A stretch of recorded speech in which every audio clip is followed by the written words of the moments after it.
traveling to consciousness, exploring spiritual journeys to find answers in uncertainty.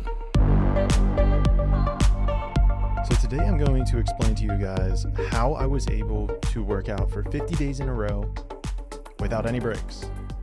Pure training. You heard me right. Every single day for the last 50 days. And actually, I'm recording this. I actually worked out this morning and we're at 53. So if you're trying to keep tabs, that's where we're at as I'm recording this. But more importantly, I'm going to go through it physically, emotionally, mentally, and kind of break it down from all these different levels of what I experienced, how I experienced it, why I'm even doing this, and answer a lot of the frequently asked questions that you guys have been sending me over the last 50 days. I've got some notes with me, so if I have to kind of look off or I take some brief moments, just know that that's what I'm looking at. So I broke it down into some of the days when I started noticing things occurring. So I'm not going to go through every single day, but I will start off by saying that I wanted a challenge. I wanted something to motivate me to get to the gym more consistently.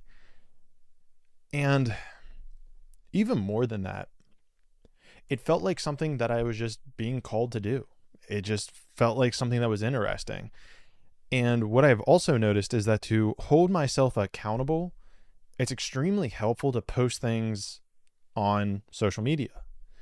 So that's what I've been doing is I've been posting it on my Instagram story. So if you don't follow me, go follow @ClaytonQTerry and you'll be able to see it on my highlights and on my Instagram reels or on my stories, whatever they're called nowadays. I can't keep these things straight. I'm only 29 and I feel like my social media age is 1,000. But getting back to the important thing, this is probably the first great tip that I've got for you guys, which is if you want to do something consistently every single day, start posting some form of it on your social medias. If your goal is to work out for 50 days in a row, every time you work out, say, this is my consecutive day training, number 2, number 3, number 4, and just keep going with that thing. Because there's an interesting thing that occurs in regards to the social landscape, right? Because there's a level of me that is doing things because I desire to do them, or I'm guided to do them. Depends on your way of thinking. But then there's another element of me that's seeing other people and the reaction that other people have to what it is that I am doing. And it keeps you accountable. And that's honestly also a great reason to have a life coach, which you could hire me if you want, but not plugging myself, although I am a great one. The point is, though, is that accountability. This is why whenever you have a friend and you go to the gym and you know that person's going to be there, it encourages you to go there. When you have a life coach, you have issues you're working through, they give you something to do, and you do them not only for yourself, which is probably the most important reason to do it, but you also do it because you're going to be talking to or seeing that life coach in a couple days or in a week, whatever it is. So that's actually a very powerful tool that you guys should start implementing. If you have some huge goal you want to do, break it down. Maybe it's like post reels every single day. So put on your Instagram, all right, day number 1 of posting daily reels. It holds you accountable, which is the most important thing in the entire world because it's difficult. It can be difficult to hold ourselves accountable. Speaking of things that were difficult, days 7 to 10 was whenever I started experiencing the most mental difficulty. This was a struggle for me. And before I get there, I do also want to touch on what it is that I'm doing whenever I say training or working out. I'm doing one of two things. It's either jiu-jitsu, which if you don't know, it's like this grappling, think wrestling, but a lot more things are able to be done. Whereas wrestling, you're more grappling within a box, but then jiu-jitsu is more freeform. You're more embodied. You can have more avenues to go down and things to do. And the other thing was like lifting. And I was going pretty hard on it. I've even been tracking it on a piece of paper, my workouts, and we'll dive into that more deeply as we go through this.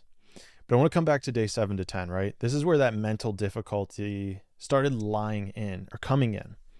And I couldn't figure it out because I felt a little fatigued, but it wasn't something that was ending. Like, it wasn't ending fatigue. It was more a recalibration of my mental thoughts. What do I mean by that? Well, I started realizing that at day 7 to 10, all my life, I've been told, and I'm sure you've been told this as well, which was every one day out of the week, you need to take a break. You need to rest. You need to recover. You need to let your body heal. And though there is some truth to this, I believe that you can still, I know, scratch that, it's not a belief anymore. I know that you can still train without a rest day. Now, you might not be as intense in those days, this is going to be a theme that we bring up a little bit more throughout it. But you can still physically go to the gym. You can still move your body. Maybe it's just lowering the intensity. So that's a very important note in regards to like the societal structure of things. And I think there's another very important societal issue that's at play here that I recognized around day 15. So around day 15, I kind of noticed this bump on the top of my head, and it was long story short, you know what, screw that. I'm giving you guys the long story. So I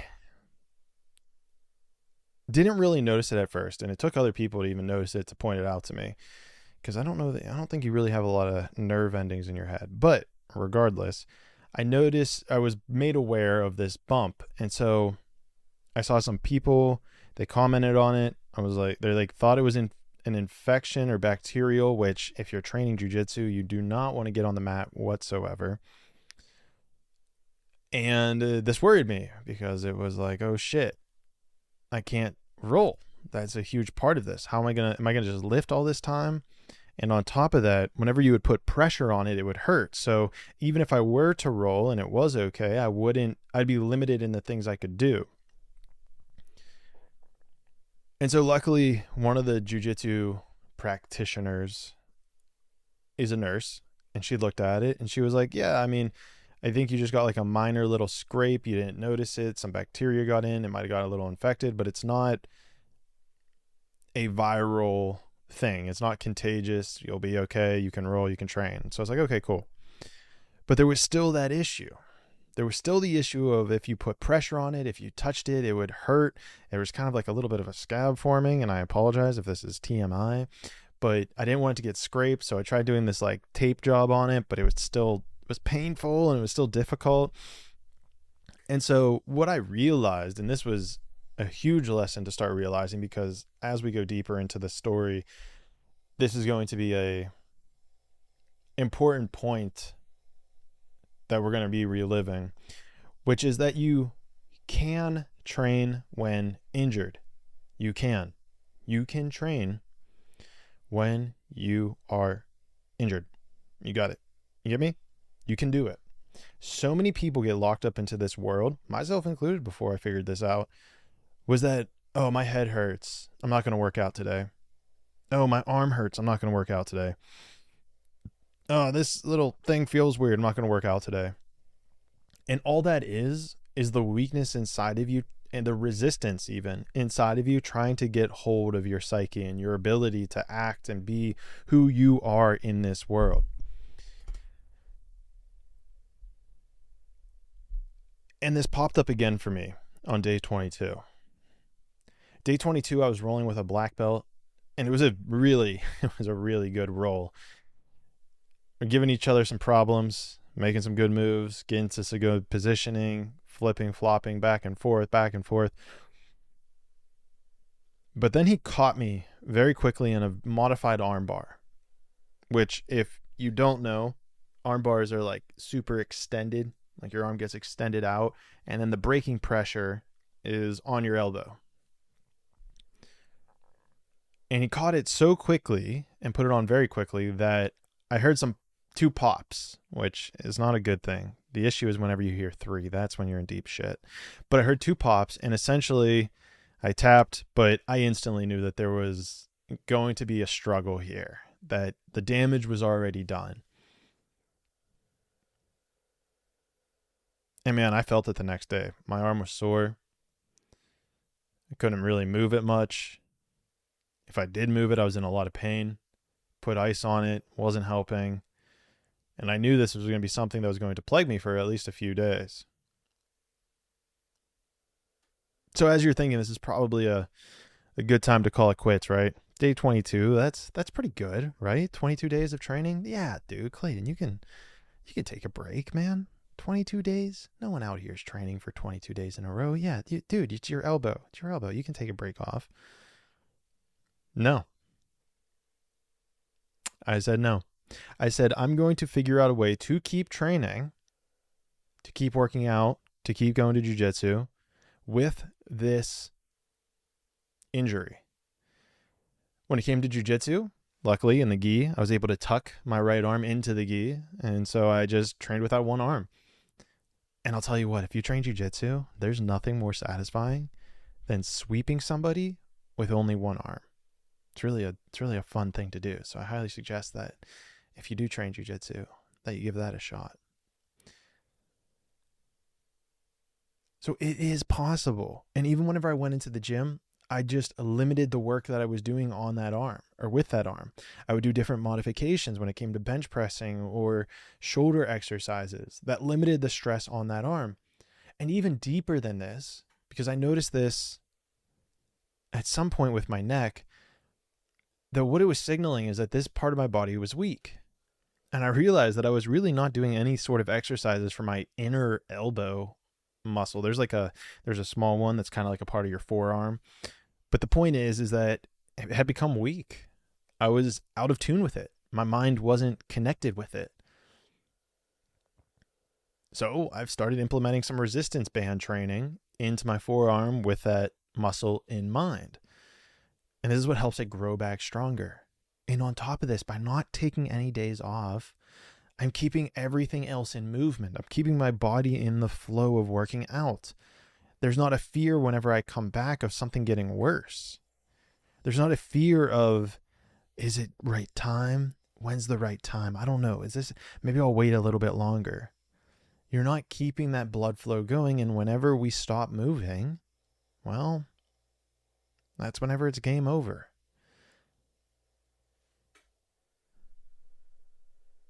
And it's crazy too, because the world, the universe, God, source, spirit must have really been testing me, because on day 26, a very similar thing happened with my right knee. 4 days later, we were practicing heel hooks, and they're very dangerous. So don't try them at home if you don't know what you're doing. But someone got me a little too long, and I felt it the next day. I was very sore. I was crushed. It hurt a lot. So now I'm down a right knee, I'm down a right elbow, and we're only on day 26. So it definitely energized me to keep going. I mean, my knee, luckily my knee came back pretty quickly within a couple of days, but my arm wasn't even back to like 90% until day 33-ish. And I don't know what's going on here. I actually talk about this in a podcast coming up with Asha Nayaswamy, who is an amazing soul. So you'll have to check out that podcast whenever it releases. But it was interesting because right whenever one of my injuries would heal, another one would kick in. And I couldn't figure out why this was. I want to feel like there's some relation to karma, because what cued me on this is, if you've ever heard of David Goggins, he talks about whenever he trains that he's working out his demons. And that terminology is very fascinating to me in regards to exercise. Like, it strikes me as burning off karma, but I don't know. There's a piece of me that still doesn't fully resonate with it. So again, you'll have to listen to the podcast coming up with Asha Nayaswamy, where she goes more in depth with it. And so to finish at least on my injury, so you guys have at least a somewhat interesting or capitulated idea. I don't even know that's how you use the word capitulated. I've heard people use it before, but I don't even, is that the right way to use it? I'm going to have to look that up. I have no idea. So yeah, don't repeat that word. If I'll look that up and get back to you guys. So day 37, my elbows was at 95%. And the first day that I felt as close to 100% that I have felt since starting this challenge, which I thought was super interesting, from fatigue to energy to all this stuff. And then what it was interesting is that, speaking of fatigue, it wasn't until 10 days later, day 47, when I started feeling fatigued again. I noticed a slight decrease in my strength and my output.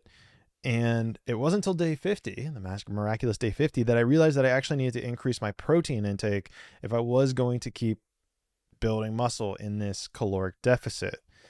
Now, this should fix that strength issue. I also realized when it comes to vitamins that I had stopped taking my vitamins as well. I wasn't taking them as often. This could be related to. So I really don't know.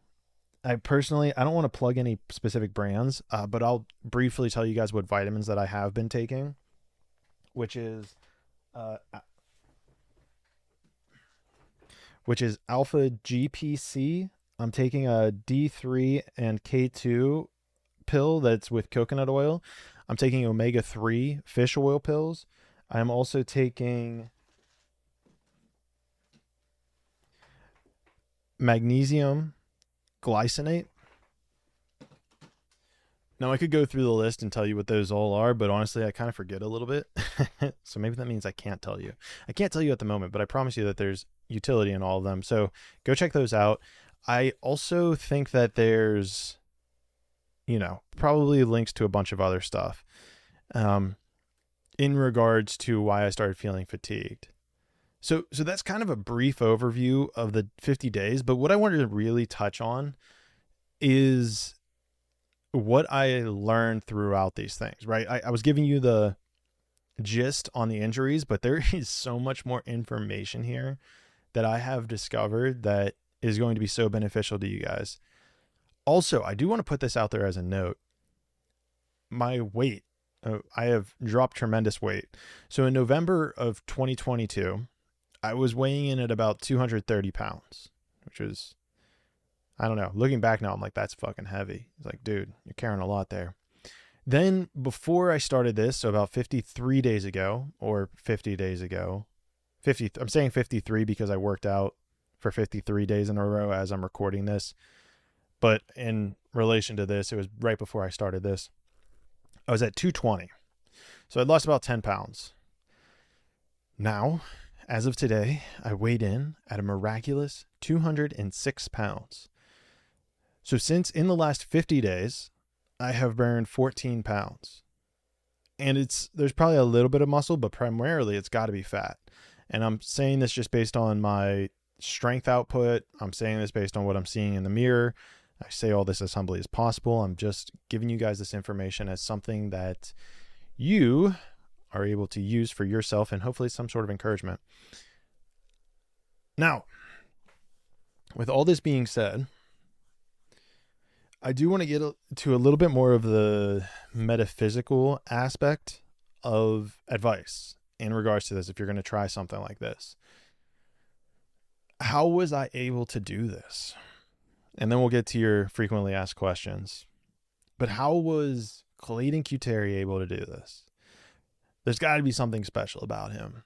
He's got to be using some sort of nefarious drugs in order to get his mind and body into the ability to recover so quickly that he can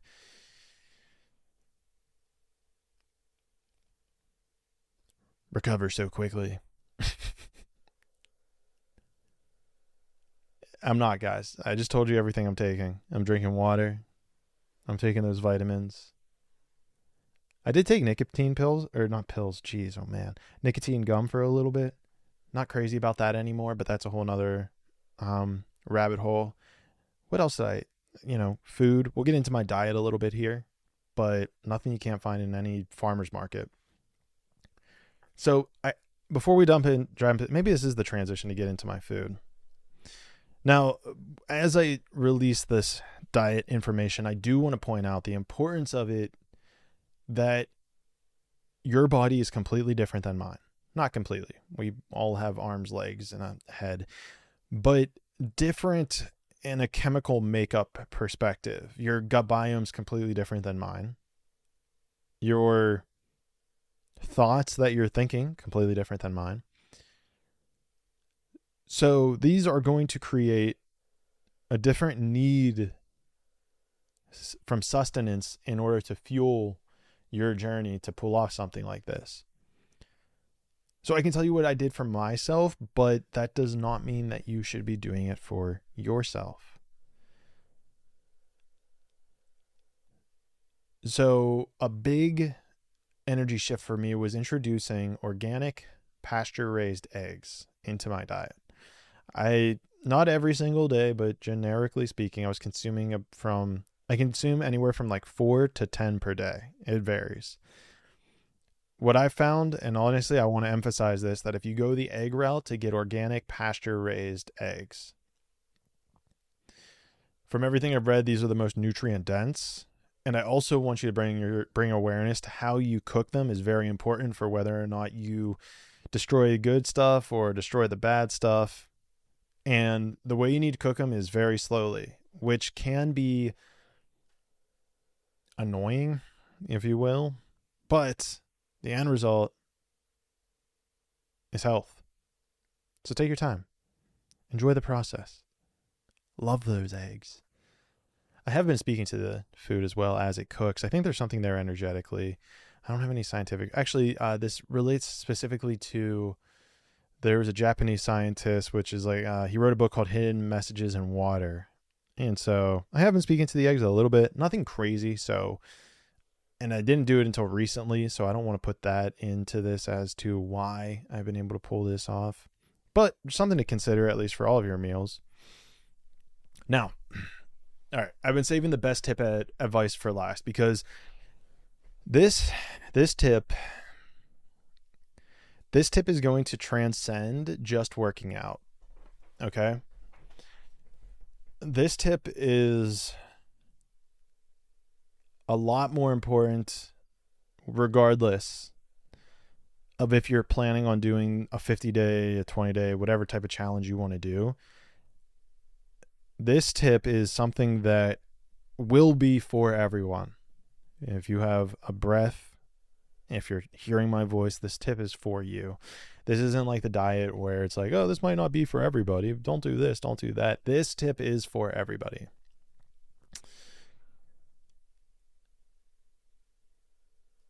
Now, to understand this tip, we have to understand energy. Now, especially when we're talking about exercise, a lot of people, I'm sure yourself included, myself included, have always thought about, okay, what am I doing? How often am I exercising? How often am I going to the gym? How often am I doing this? Am I doing that? And you'll even notice that people get tired when they don't even go to the gym. How is this possible? How is it possible? All you're doing is sleeping and eating. So how are you tired? The answer to this is that your mind burns a lot of calories. It can burn a lot of calories. Now, I'm not sure if you've seen this article, but there's an article out there that talks about how chess players can burn upwards of 6,000 calories in a day of playing chess. Which is crazy. 6,000 calories. Now, why is it that chess players, all they're doing is sitting there, but they're mentally engaging their mind and focusing on the next move or the last move or the moves that they need to make, and keeping all of these thoughts in their head, these images in their head, so that they can seamlessly do these things. And the beauty of this is that it highlights that your mind burns energy as well.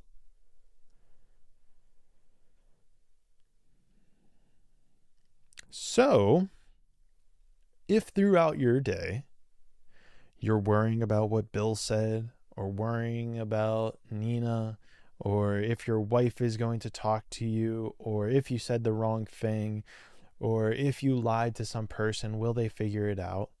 If these are the mental conversations that you are having, you're burning energy. A lot of it too. So you need to reduce, if you want to do something like this, and there's a lot of benefits to this, even if you're not going to do something like this, there's a lot of benefits to reducing the thoughts that go throughout your head. This pulls you out of your sympathetic nervous system and into your parasympathetic, because your sympathetic nervous system is the one that's activated whenever you're sitting there thinking, oh my gosh, what if this girl doesn't like me? What if they don't like this text I'm about to send? What if I mess up and do this instead? What happens if they yell at me? That's your sympathetic nervous system. That's the nervous system that is burning so much energy. So much energy. It's insane. So what you need to do is find a way to calm down that nervous system whenever it gets activated. How do you do this? This comes to our tip. Can you guess? I bet most of you can guess. If you know me at all, you can guess what this is. The answer is, drum roll please,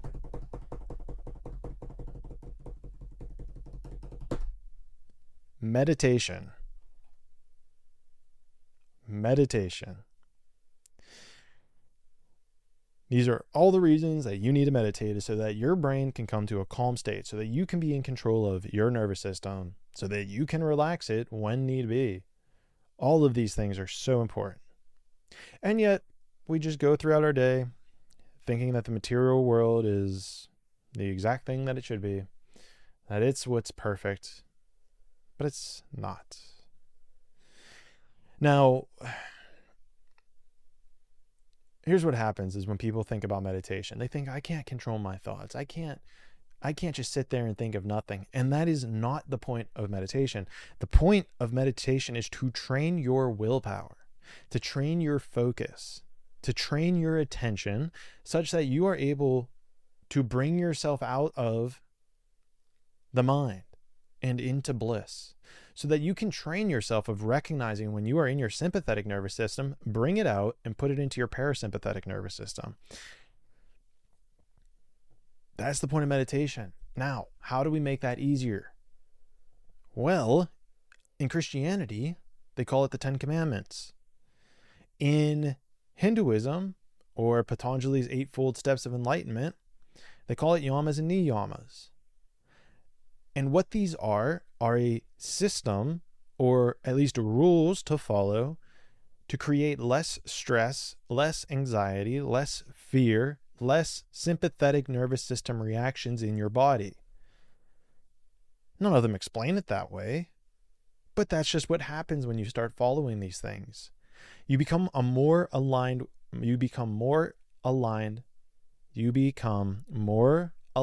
with truth. You go deeper into truth. You start to realize things that are true and aren't true. People can't lie to you when you don't lie to yourself. It's not possible. People will try. Oh, I've seen it plenty of times. People try lying to me all the time. I don't always call them out on it now, but you find yourself in this place of knowing when somebody is lying, which, I don't know, in my opinion, that's a pretty big superpower, if you ask me. So, my point is, follow the yamas and niyamas. Follow some sort of code of conduct that aligns you with a deeper truth. That's all you got to do. It's really that simple. And what this does is it reduces the thought process that you're going on. You don't sit there and think of the last person you texted in meditation. When you're in meditation, you don't have these thoughts.